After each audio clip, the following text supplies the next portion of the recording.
Hello everybody and welcome to my Plan Attack YouTube channel. Today we are going to fix the floor plan of this terribly designed 1,450 square foot or 135 square meter house in Atlanta, Georgia. We're going to be looking at the main floor today. There is an upper floor, but we're going to focus on the main floor today. So we're going to walk through all of the design problems with this floor plan and why I think it's a terrible plan. And then we're going to work through a couple of ideas on how to fix it and make it better. So let's start out and have a look at some of the design problems that we've got to overcome.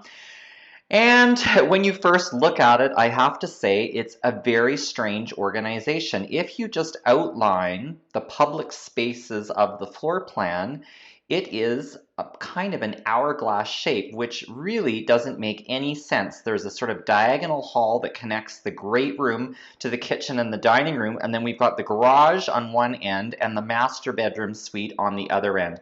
And I think as an organizational strategy, this is really, really terrible because you really want the kitchen and dining to be connected to the living room. And in this case, they're not. I also don't understand the implication of this diagonal hallway in the center, and I think that is a big problem. So let's have a look at some of the challenges that we're going to have to overcome. I think you walk in the front door. The great room itself is not so bad. I think the fireplace is okay. That all makes sense. When you come into the central hallway, you go down to the basement through this little stair, and then you go into the master bedroom. The master bedroom faces the side yard, which I don't think is particularly great. And then you come into the bathroom. The vanity area is fine. I don't understand the toilet location sort of shoved into the corner. And the walk-in closet is a little bit of a cheap walk-in closet because of these angled hangers and the in-swing door. There's just not as much storage there as what people would actually think.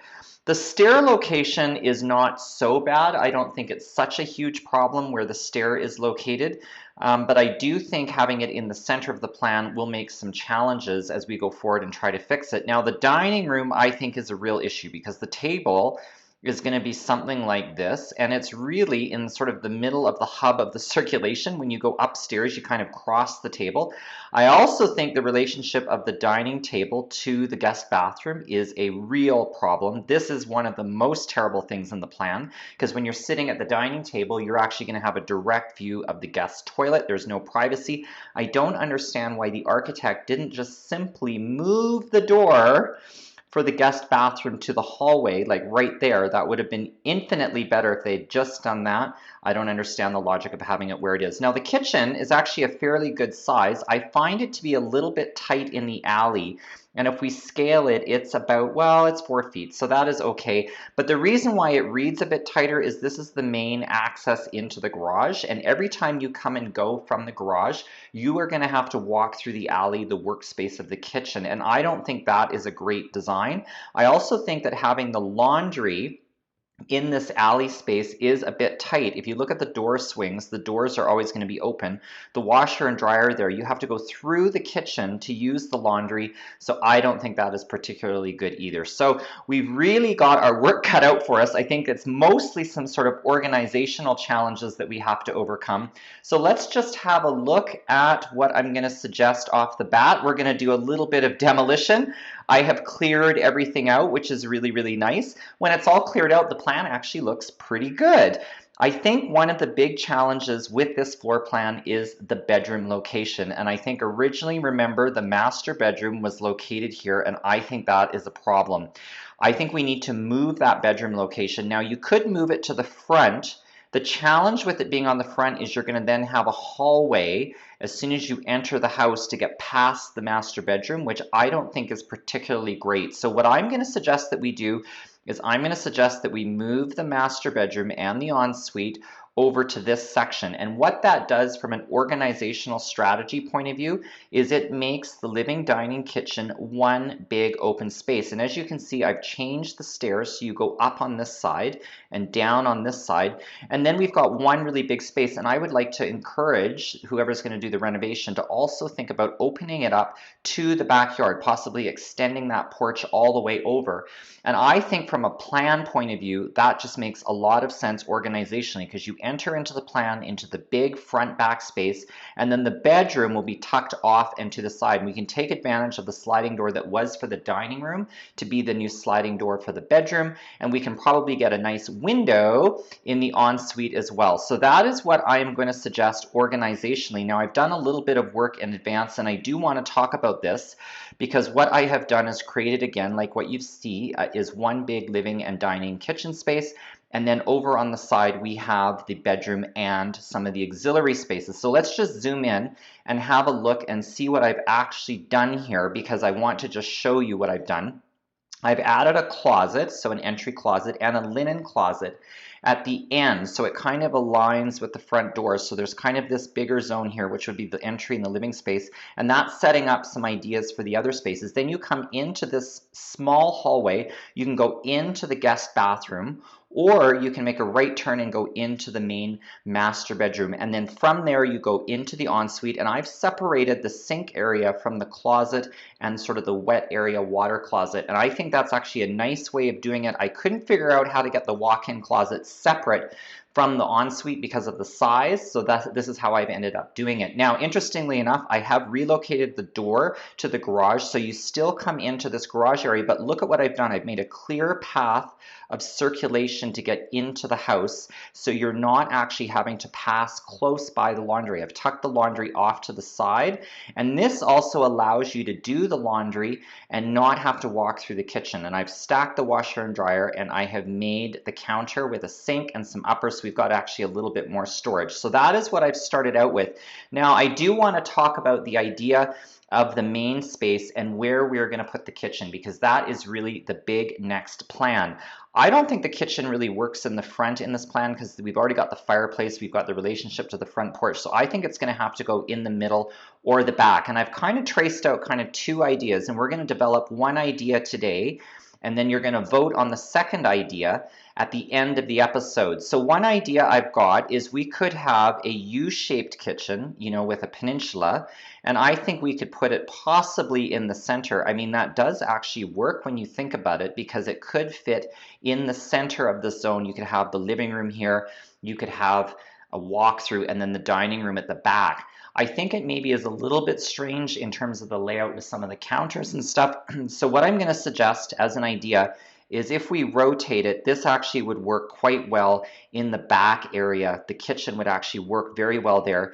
I've added a sliding door and another window. This means we could use this previous window in the master bedroom as the dining room window, and then that gives us a really big living space. So that's one idea that we're going to look at. I'm just going to pull this off. The other idea that I think would work in this plan is some sort of an island design. Now, it's interesting because, again, you probably could have something where the island and the kitchen was in the center, so a really big kitchen like this, and then that would be the dining room here. The challenge with that is it's a little bit tight, and if I scale it, it's only about, let's just have a look here, it is about 7 feet, which is 2.13 meters, and I think that is too tight for the dining space, so I don't think that really works. It gives kind of a nice living space.